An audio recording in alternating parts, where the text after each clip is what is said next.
So, I also started my PhD where I was working on metallurgical processes. So, at that time again I was, as Professor Shiva was telling, I was doing my own code because most of the commercial code was not suitable, or it was not flexible enough to model many of the metallurgical processes. Okay.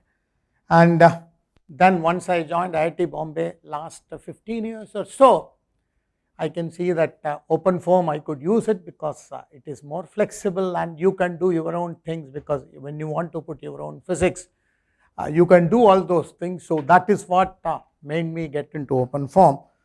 And so primarily I will be able to talk why I am using OpenFOAM. If you ask me more about how I am, or our group is using OpenFOAM, my students will be able to tell better than me. So because most of the time I want the physics, and that is what is my expertise, and I tell them, and then they know how to do it and all those things. Most of the time that's what happens. So just to tell you, we also have a center of excellence in steel technology, and we collaborate with all major steel plants in India, and we do a lot of process models for them. So I'll give you some 3 examples just to tell you why we use OpenFOAM. So metallurgical processes are very huge. I mean, just to tell you, I will give you an example of blast furnace. It can produce 10,000 tons of iron, liquid iron in a day. So the furnace will be 100-meter high and 10-meter diameter, and it's very high temperature. You put rock from the top and you get liquid metal from the bottom. So the complexity wise, in terms of number of phases, the reactions happen, all those things are what makes this system very interesting. And the other thing is, quite often when it comes to large, such complex system, people tend to do some few experiments in the lab. They may simulate or try to understand one particular aspect, and then they get biased by that and try to explain the whole process using that particular. So in some sense, when it comes to such large complex system, I believe modeling is a tool where we can integrate all those knowledge and then try to get a comprehensive model or simulation for the whole system. So that's why I have shown blind man and the elephant, where each one is trying to say what an elephant is. So that's the way I believe modeling can help.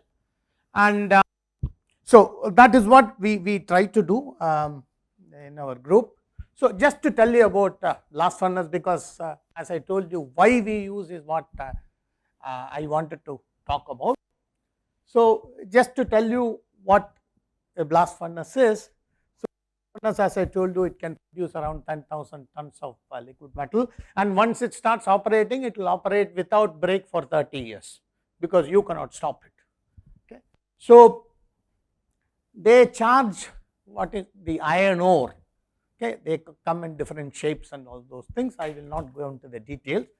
And then the other important ingredient is what is known as coke. It's a carbon. It is made out of coal, and actually they charge it in the form of layers. And again, the shape and all those things are very important for them. And the coke is a bigger size, and the iron ore is a smaller size. Why I am talking about size is, the operator actually wants to control the gas flow through the operator wants more gas to flow through the center, and similarly more gas also the operator wants it to flow through the side walls. Otherwise there are issues, there will be some dust will come and accumulate, and that is going to create problems. So hence the operator wants to control this layer structure. And then what happens? A lot of chemical reactions happen. And the other interesting thing which happens is, the iron ore that get reduced and then it becomes pasty, and then that will block, because the gas is being injected, hot blast is being injected, and that burns here, and the temperature here will be around 2100 degrees Celsius. And that hot gas is going up, and that is what makes the whole thing happen. So what happens, the iron ore layer, which becomes iron by the time it comes here, it becomes a pasty one, and the porosity comes down. So because of that, only the coke is the one which allows the gas. So what happens, the gas comes like this, and then actually it distributes the whole gas uniformly through the whole furnace. So the operator wants to know, quite often it's very difficult to put any probes inside, because it's very difficult. There are few experiments which have been done, otherwise most of the probes are on the wall to know what is the state of the furnace. So modeling that way helps, and they would like to know, for example, what will be the location of this cozy zone, because that is going to affect the pressure drop, and what is the quality of the metal coming out, and all those things. So this is a system we wanted to simulate the whole blast furnace, and this actually we did it for Tata Steel. So one of the challenges here is typically, in a typical fluid flow problem where heat transfer is also involved, you first solve the fluid flow, then you solve the heat transfer, because quite often the fluid flow will affect the heat transfer, but not that much on the other way, and that's the way we always do it that way. But that is not the, here what happens, for example, we use, for example, to produce 1 ton of iron, we use 500 kg of carbon. All this 500 kg of carbon, it becomes gas by the time. So basically, you put 1 ton of gas here, it will become 2 ton at the top. That means the amount of solid, that means the generation terms are so large that these equations are highly coupled. It's not that you only solve the fluid flow and not the other things. They are all highly coupled, and that is what makes the whole problem very complex. And so people have tried to, they have never tried any of the commercial CFD. Only they will study only the fluid flow, aerodynamics in blast furnace, but not the comprehensive. Those who tried, they have their own codes. For example, Japan, they have, Europe, and we also tried ourselves in India. But then we understood, when it comes to delivery, or when a steel plant wants to use it, it was not efficient, it was not robust enough, and all those things. That is the time we started thinking of OpenFOAM, where we could put all these physics in a more compact form, and parallelization, all those things we could do. And that is the reason, we actually went for OpenFOAM, where, as I was telling you, flexibility, and you can put your own partial differential equation. That's the other advantage. So you want to put your own physics, which is not different from the traditional, equations which is available. Again, it becomes very difficult. That we could do. The other thing is, of course, Ms. Payal was also talking about, industries license fee every year they have to pay to any of this commercial, and that very much is advantageous. And what we do is we also customize this, the whole thing can be made into a, if I can say, executable file, and the person who uses this doesn't have to know CFD or any of those things. It is customized to a particular furnace, so that they can try different operating conditions and all those things. So it makes it much more, easier for plants to use it. So we did develop, of course, it's not that with IT Bombay, there was also a company called Tridiagonal Solution, a Pune-based CFD-based company. So we collaborated with them, with Tata Steel, and we had developed a simulator called BlastSim, and the whole thing is in OpenFOAM. So I will not go into the details of what it is, etc., but I can just tell you, you can see these are some of the different models. As I was telling you, this layer structure needs to be captured, There are again challenges because the layer structure, coke layer is there, ore layer is there, and as they come down, the layer structure more or less becomes intact. So now if you try to simulate the whole thing, the diffusion comes into the picture, the false diffusion, and they start mixing.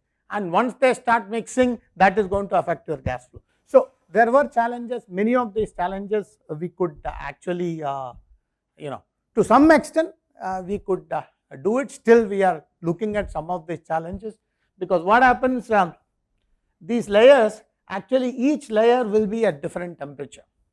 At present, we are having only a temperature for solid, temperature for gas, temperature for liquid. There is a liquid here, so there is also a flow liquid. So at present, we have only 3 temperatures. Now we are attempting to look at the temperature of the ore layer separately and temperature of the coke layer separately. The other thing is, actually the whole process is not actually a steady state process. Because you are charging layers, it can only reach a periodic steady state. But at present, what we have done is, for heat transfer and mass transfer, etc., we have actually mixed those layers. Though layers are there only for the gas flow, so that we can predict, the more gas at the center or at the periphery, etc.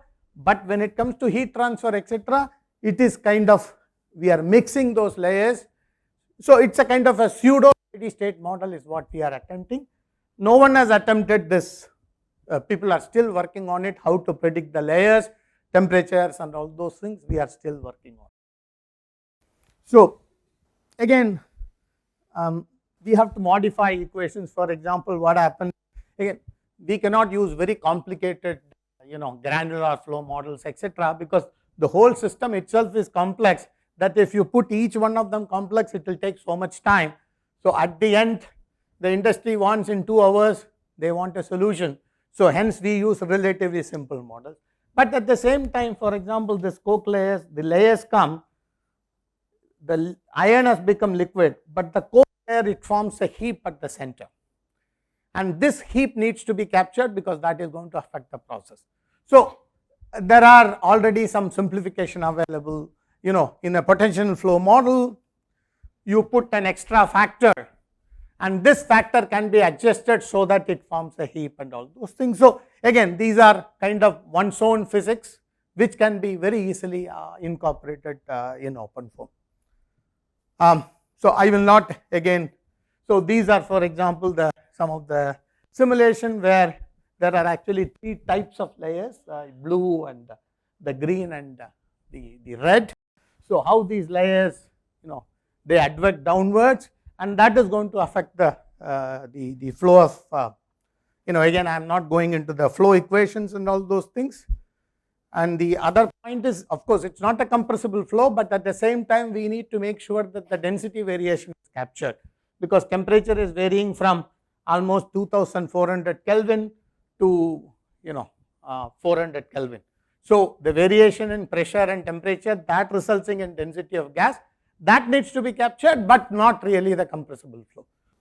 So these are, as you can see, for example, as I was talking about, the gas which is going from here and getting distributed, as you can see, it takes a turn, and then actually even through these layers, it actually take a zigzag path. Again, I don't want to get into the, and lot of reaction, more than 40 chemical reactions are there inside this. Okay. So lot of source terms. So each of these reactions, again, solid gas reaction, there are a lot of models available. Just to tell you, for example, if you iron ore is what is known as hematite, which is Fe2O3, it becomes Fe3O4, then it becomes FeO, then it becomes iron. So if you take a pellet, there will be 4 layers. The outermost layer will be iron, inside that will be FeO, inside that will be Fe3O4, then Fe2O3. So all these things needs to be put in. So of course, we have not done any multi-scale. In principle, that is the next step one can think of. We have put some analytical approximations so that these can be captured. So all those things are incorporated. That's what I was telling you. Most of the time, I spend time in the physics rather than how to use the OpenFOAM, that my students and my collaborators do it. And The other thing is they also have to work out how this whole, because so many loops and how the local convergence. So different things has to be tried out, so that for, as I was talking about this, the zone where the gas actually takes the turn, that depends on what is known as the start of the melting and end of the melting. That is the place where actually it becomes softened and the permeability comes down. So these, for example, steel plants do experiments depending on the raw material. These start of melting and end of melting will change. So once they change, then we can actually simulate and see whether it will go down or up, or what is the shape. All those things can be predicted. So these are some of the validations, etc. And again, one can actually measure the pressure profile at the walls. So that is one of the ways they also know where the zone where gas actually takes the turn. So they have those measurements. We have validated with those pressure measurements, so that we know that whatever is available in the plant, we can do that. And then so many things, and you can try different operating parameters. For example, this is one of the parameters they use, flame temperature. So as you change, what happens? You can see that the location is changing. Many of those things is important, because that is going to affect the quality of the product which they make. And at present, Tata Steel is using this because, as Professor Shiva was talking about, now they all want to inject hydrogen because they want to reduce the carbon. So now they want to inject hydrogen here. They have already done some experiments. They want to inject hydrogen at somewhere in the shaft. So now Tata Steel is actually using this model by putting some additions here, so that they can know what happens when you do some of these. One of the problems I'll tell you is, if you inject hydrogen here, it goes nicely because it gets distributed. But once you inject hydrogen here, because this kind of a zone is not there, it will actually just go through like this. So then they need to actually design what should be the size of the nozzle, so that as far as possible it can penetrate. So many of these aspects can be obtained through this modeling. So the other thing which we are doing, we actually have developed a simulation tool. Again, blast furnace is slowly it will get replaced, because of blast furnace cannot operate without coke, carbon. So now we have what is known as a gas-based reduction process, where gas is being put, hot gas, CO or hydrogen, etc. And then the iron ore in the form of balls, they put it at the top and they get reduced, and then in the bottom part they do cooling, and they have to add some small amount of carbon for further processing. So these are now becoming more and more popular, and possibly if hydrogen become a reality, I don't know, whenever it is renewable energy, because there are challenges, you understand, because from renewable energy you produce electricity, that you split it and all those things. So it is more energy intensive, it is more cost. So still people are working on it. Anyway, so probably nuclear seems to be the middle solution. That's what I believe. So now in Government of India is also trying to have pilot plants where some of these things can be tested at the pilot scale. So we have developed a model which actually it's called HydriSim. So this we are trying to sell it to steel plants, etc., so that we actually customize to some of their furnaces, etc. So again, I will not go into the details, but I just tell you that actually there is a cooling gas which goes here, and there is a reducing gas which goes here. The flow has to be adjusted in such a way that if, for example, if you try to decrease the pressure too much, this gas will come down, or if it is too less, then it will not cool. So there is a balance of pressure and all those things. So many of those things can come out a simulation, and based on that they can actually design as well as find out what is the optimum flow, etc. So some of these things we have done it for example JSW, And these are, again, I will not go into the details, but I can just tell you that as plants are trying to put more and more hydrogen, so if you put more hydrogen, there are again the temperature of the gas which comes out, it decreases, and the product also gets affected. For example, how much metal, iron oxide has become metal. In the case of carbon monoxide, it is 95%, and if you replace it with hydrogen, then actually it really comes down. And also there is a region where actually the iron ore doesn't get used properly. So for example, Sweden, they are trying hybrid is a process where they are trying, and they are facing this problem. So the problem is because one should properly design, the gas inlet and all those things. So you can try different height to diameter ratio. All those things can be studied using, OpenFOAM, this kind of simulation tool, and then one can do studies which are the window of design or operation can really be brought down. So these are the two. I think I will not go into the next one because of the time, but I can just we have done it for other systems also, but let me just conclude my presentation by saying that, for systems which are having multitude interconnected phenomena, which is what I was trying to, and it is not just the conventional transport equation, you want to put your own physics, then OpenFOAM gives the flexibility to have, one's own models. And the other thing is, especially for industry, etc., it can be very easily customized, and of course it is also more cost effective because you don't have to pay every year annual fee. That is all. Thank you. Thank you so much, Professor Vishwanathan. So any questions for me? Do you consider the effect of permeability in your modeling? I understand that you So we use the Ergens equation and also the particle size distribution, which is available, as it goes down, how it, the changes, etc., based on experiments, it's available. We don't predict the breakage and all those things. Of course, it's very much part of it. But what model do you use to incorporate the porosity? So it's basically, porosity is not simulated. Porosity is assumed based on this one. But as far as gas flow is concerned, Ergens pressure, that term is very important. Rather, most of the time, even the inertial terms, we don't even have to solve the full Navier-Stokes equation, because those terms are also much smaller. Only delta P and the Ergens equation is sufficient, because you put all those things, again computation time increases and it is not going to give advantage. So again, that's the way we have done it. Yeah. Thank you. Professor Chandan, could you please come here and present him a small memento?